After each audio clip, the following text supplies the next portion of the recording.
Assalamualaikum warahmatullahi wabarakatuh. Ya, berjumpa lagi setelah sekian lama Bolodewo Art tidak muncul di konten-konten channel kami karena berbagai faktor, dan mulai hari ini kita akan mulai melanjutkan konten-konten kita, baik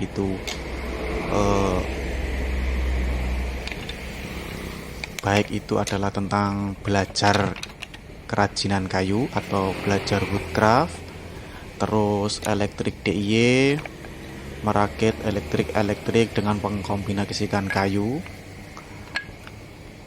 kemudian tutorial lainnya, dan pengenalan tentang seniman-seniman yang ada di Ponorogo dan sekitarnya. Mungkin kedepannya bisa lebih jauh lagi. Nah, ini dia limbah kayu mebel akan saya jadikan sebagai karya yang bermanfaat, yaitu kotak kayu mini buat wadah-wadah barang-barang kecil, bisa uang receh, bisa yang lainnya. Ya, ini mempersiapkan peralatannya dulu, pastikan benar-benar semuanya normal. Ini mempersiapkan alas untuk pengamplasan. Ya, tahap pertama setelah pemilihan kayu tadi adalah tahap pengamplasan. Gunakan dimmer. Ini wajib menggunakan dimmer kalau saya menyarankan, bahkan mewajibkan ya, karena demi keamanan. Karena gerinda mesin ini RPM-nya sangat tinggi. Jika kita mengamplas bahan-bahan kecil seperti ini, itu akan sangat berbahaya jika RPM-nya terlalu tinggi. Jadi ini saya menggunakan dimmer supaya RPM-nya berkurang. Meskipun begitu, ini tetap berbahaya. Jadi harus sangat hati-hati. Dalam pengamplasan jangan lupa yang berdoa sesuai keyakinan masing-masing. Jadi dibiasakan kalau sedang menggunakan alat-alat yang RPM-nya tinggi, yang tingkat resikonya juga besar, selalu berdoa. Dalam hati, mata, dan otak itu fokus, konsentrasi, tapi hati tetap berdoa sesuai keyakinan masing-masing, supaya terhindar dari musibah-musibah atau hal-hal yang tidak diinginkan. Nah, ini masih proses mulai penyambungan ya. Ini untuk penyambungan sisi bawah. Jadi siapkan dulu untuk disambung, karena ini memang limbah dari bekas mebel, sisa dari pembuatan pintu, dipotong tipis-tipis supaya jadi barang yang bermanfaat. Pastikan diamplas dulu rata supaya penyambungannya nanti juga rata, enak. Nah, hati-hati juga ya ini ya. Ini menggunakan RPM yang sangat rendah. Oke, kita sambungkan menggunakan lem. Ini saya karena kayunya jati, bisa menggunakan lem G atau lem Korea. Ini sediakan juga bubuk bekas amplas kayu untuk menutup pori-porinya biar semakin kuat. Nah, ini dipupuk supaya lebih lengket, lebih kuat nanti. Jadi harus berani kotor ini kalau mau membuat karya itu ya. Dilem sisi bawahnya juga, ini dua sisi ya, ini pengelemannya. Dan ini sangat cepat. Kayu jati itu kalau pakai lem G sangat cepat. Ya, setelah sisi bawah tadi diamplas, ya dihaluskan lagi. Jadi saya menyediakan dua gerinda, satu gerinda kasar, yang kedua adalah gerinda halus biar lebih cepat. Tapi kalau masih punya mesin satu, cukup gonta-ganti juga nggak apa-apa. Ya, ini hati-hati ya. Ini harus ekstra hati-hati dan berdoa dalam hati. berzikir menyebut nama Tuhan. Oke, sisi bawah sudah, kita persiapan untuk pemotongan sisi samping dengan menggunakan meter saw. Mereknya Molar ini. Hati-hati, ini juga sangat-sangat berbahaya. Dan ini tidak pakai dimmer ya, karena memang kalau untuk pemotongan RPM-nya harus tinggi. Maka dari itu jangan meniru adegan ini jika tidak punya kemampuan atau keberanian yang lebih. Ya, hati-hati, sangat ekstra hati-hati dalam waktu pemotongan yang model seperti saya ini. Kalau nggak berani jangan coba-coba, karena sangat berbahaya. Ya, ini pengukuran dan mana nanti pemotongannya kita buat berapa cm. Untuk ini, kotak ini saya membuat 7,5 cm persegi ukurannya. Untuk lebar atau untuk tingginya box itu 4 cm, karena memang rata-rata limbah jati itu 4 cm. Ya, hati-hati ya, saya ingatkan lagi kalau dalam proses pemotongan seperti ini harus benar-benar hati-hati. Ini penanda supaya nanti pemotongan banyak mudah, biar tidak goras garis pakai penggaris. Nah, ini sudah ada tandanya itu. Ya, ini masih dicoba apakah sudah pas atau belum. Nah, ini sudah pas, tinggal nanti kalau sudah semuanya dirakit supaya membentuk persegi. Ya, ini hati-hati, sangat berbahaya. Doakan juga buat saya supaya tidak terjadi hal-hal yang diingat dalam membuat karya ini untuk teman-teman semua dalam belajar, karena saya juga masih belajar ya. Nah, waktu pemegangan ini jari menekan ya, jari menekan, terus yang kedua jari itu mengait di meter saw-nya, di itu supaya tidak apa ya istilahnya meleset. Nah, setelah selesai pemotongan dijabut biar terhindar ini, karena tempat saya ini bersama anak saya yang masih kecil, jadi sewaktu-waktu pasti saya jabut supaya tidak menimbulkan hal yang tidak diinginkan. Nah, ini ambil cutter untuk merapikan hasil pemotongan yang tadi mungkin masih tersisa atau masih kasar. Biasanya bagian bawah itu di cutter, dipotong supaya bisa melekat nanti, tidak mengganjal itu. Nah, kalau sudah ditata seperti ini, nah seperti ini, nah ini pakai karet gelang. Kalau pakai klem persegi itu terlalu ribet ini kalau kecil, jadi pakai karet gelang. Lah, ini saya pakai karet ikat rambut saya ini. Nah, ini biar gak jatuh tak ganjal dengan cutter.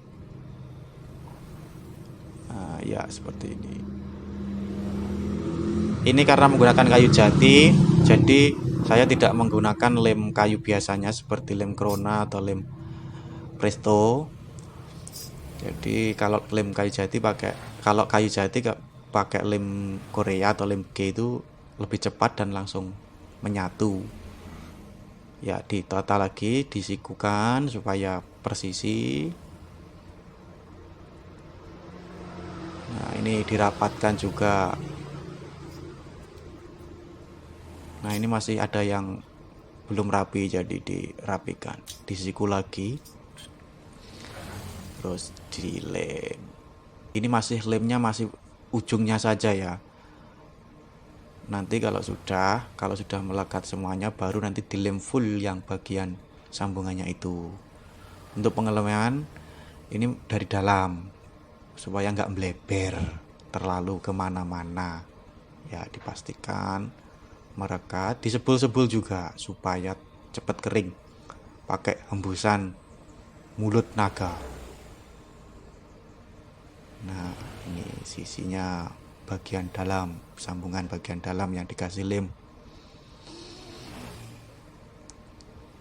Nah, ini kalau sudah, selanjutnya pengamplasan. Oh, ini masih ini masih ditul-tulkan, ini pakai debu atau hasil pengamplasan.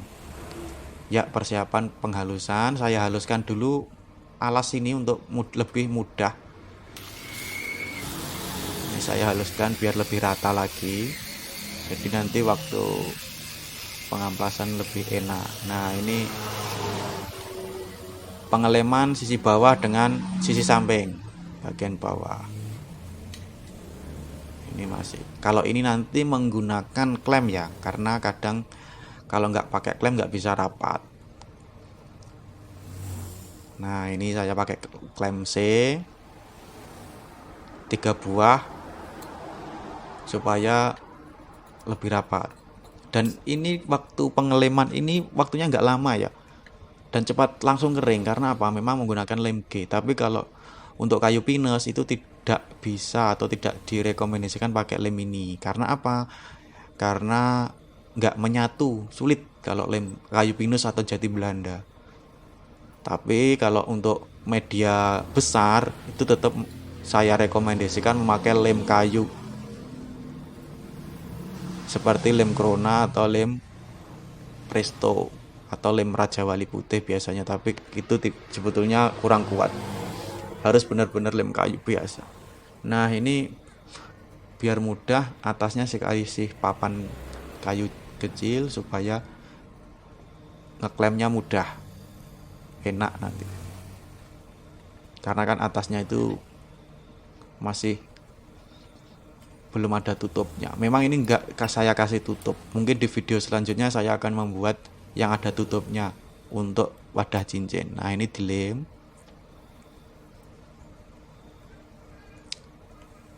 Harusnya ini klemnya 4, tapi yang satu itu hilang. Jadi saya ambilkan klem F ini karena ada satu sisi yang masih kurang bisa rapat.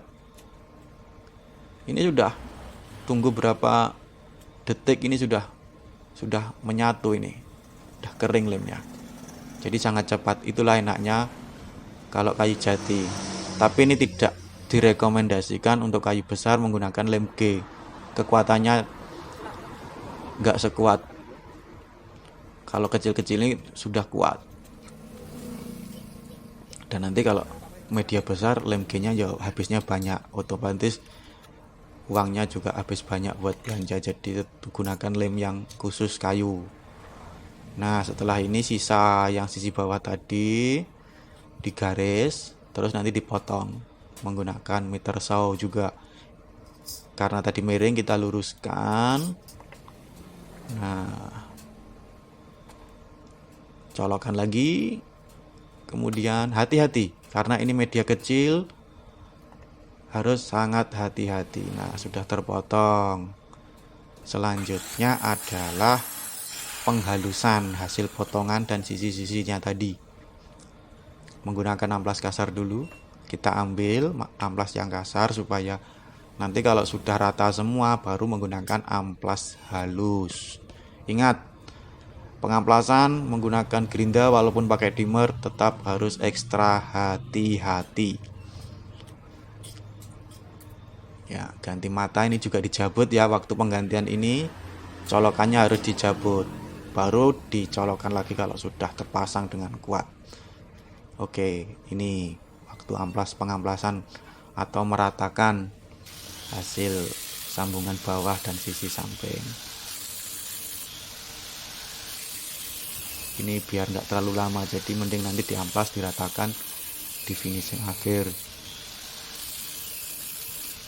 Ya, hati-hati. Selalu saya ingatkan hati-hati dan selalu berdoa dalam hati. Karena peralatan kayu itu menggunakan RPM yang sangat tinggi dan menggunakan mesin-mesin yang tajam, jadi harus hati-hati. Ya, pengamplasan sisi bawah, ini penghalusan ya, ini pakai amplas yang halus ini sudah. Oke. Pastikan benar-benar halus dan rata. Nah, kalau sudah, nah ini dibersihkan bekas debunya. Aduh, meleset, jatuh. mungkin ada cewek lewat, soalnya ini galeri saya ini di pinggir jalan raya, makanya suaranya berisik kendaraan. Nah, ini adalah tahapan, sebetulnya ini biar lebih cakep lagi, ini saya ukir dengan tulisan Bolodewo Art. Ini menggunakan lukis bakar ya, atau bahasa lainnya adalah pirografi atau ukir bakar. Nah, ini menggunakan solder khusus ya. Nah, dalam teknik pirografi ini sudah saya jelaskan di video tahun lalu ya, atau 2 tahun yang lalu tentang pirografi. Baik itu mesinnya pakai apa, terus pelukisannya bagaimana. Nah, ini supaya lebih indah. Ini kotak kayu ini atau kotak mini ini, box mini ini bisa digunakan macam-macam ya. Bisa buat asbak, buat wadah-wadah benda-benda kecil atau uang receh. Jadi kondusional atau serbaguna untuk menaruh barang-barang yang kecil. Nah, sebetulnya ini untuk penulisan yang bagian bawah ini harus menggunakan mata khusus yang kecil juga, tapi karena saya nggak pakai, jadi saya gunakan yang ada aja. Nanti lain waktu kita bahas untuk menggunakan mata pena yang kecil atau yang nggak gepeng. Nah, ini saya kasih apa ya ini, tindian atau setan biar mudah waktu penulisan.